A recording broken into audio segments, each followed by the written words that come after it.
ആദ്യകാല socialist party നേതാവ് advocate P Krishnan നായരുടെ അനുസ്മരണ ദിനം വിവിധ പരിപാടികളോടെ ആചരിച്ചു. വണ്ണാർവയലിൽ സ്മൃതി സംഗമം നടന്നു.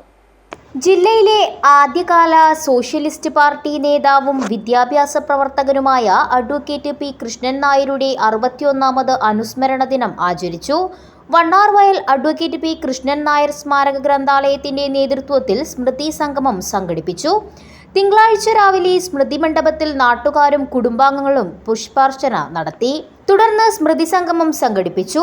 ചിത്രകാരൻ ഡോക്ടർ സി ബാലൻ സ്മൃതി സംഗമം ഉദ്ഘാടനം ചെയ്തു. ഒരു രാഷ്ട്രീയ പ്രവർത്തകനായിരിക്കെ PSP എന്ന് പറയുന്നത് PSP എന്ന് പറഞ്ഞാൽ ആളുകൾക്ക് അറിയില്ല.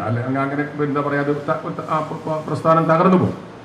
സോഷ്യലിസ്റ്റുകാർ നാട്ടിലുണ്ട്, പക്ഷെ ആ പാർട്ടി എന്ന് പറയുന്നത് നമ്മുടെ നാട്ടിൽ ഇപ്പോൾ പ്രവർത്തിക്കുന്നില്ല. അന്ന് ഈ പറയുന്ന നമ്മൾ ഇന്നത്തെ കാസർഗോഡ് ജില്ലയിലെ ഏറ്റവും പ്രധാനപ്പെട്ട രാഷ്ട്രീയ പ്രസ്ഥാനമായിരുന്നു PSP എന്ന് ഓർക്കുക. അദ്ദേഹം ജീവിച്ചിരുന്ന കാലത്ത്, അദ്ദേഹം അതിൻ്റെ നേതാവായിട്ട് പ്രവർത്തിച്ചിരുന്ന കാലത്ത് പുതുമയിലും പള്ളിക്കരയിലും കാഞ്ഞങ്ങാടും പുല്ലൂരിലും ഒക്കെ തന്നെ പഞ്ചായത്ത് അധ്യക്ഷന്മാരായി തിരഞ്ഞെടുക്കപ്പെട്ടത് ഈ പറയുന്ന PSP എന്ന് പറയുന്ന രാഷ്ട്രീയ പ്രസ്ഥാനത്തിൻ്റെ നേതാക്കളായിരുന്നു എന്ന് അറിയുമ്പോഴാണ് അതെങ്ങനെയാണ് ആ ഒരു രാഷ്ട്രീയ പ്രസ്ഥാനം നമ്മുടെ നാട്ടിൽ എത്രമാത്രം സജീവമായിരുന്നു എന്ന് പറയുന്നത്. ഞാൻ വിശദമായിട്ട് സംസാരിക്കാൻ ആഗ്രഹിക്കുന്നില്ല. ഏതായാലും ശ്രീ കൃഷ്ണൻ നായരുടെ ഓർമ്മകൾ ഈ നാട് ഇപ്പോഴും കൃത്യമായിട്ട് മുന്നോട്ട് കൊണ്ടുപോകുന്നു എന്നുള്ളതാണ്.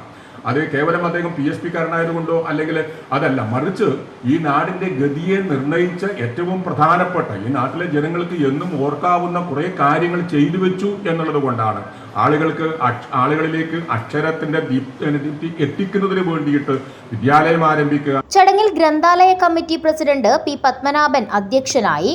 Taluk library council president Sunil Pattena, P Kunhambu Nair, P Karunakaran Nair, P Unnikrishnan, P Parameswaran, ഈശ്വരൻ എംബ്രാന്തിരി, മാടിക്കാൽ നാരായണൻ, രാജൻ വിഷ്ണുമംഗലം, വിജയൻ സുവർണമൊട്ട, അനിൽ പുള്ളിക്കാൽ, സൗമ്യ രവീന്ദ്രൻ, PV ശ്യാമള ടീച്ചർ എന്നിവർ സംസാരിച്ചു. ചടങ്ങിൽ നിരവധി പേർ പങ്കെടുത്തു. News bureau, Kanhangad.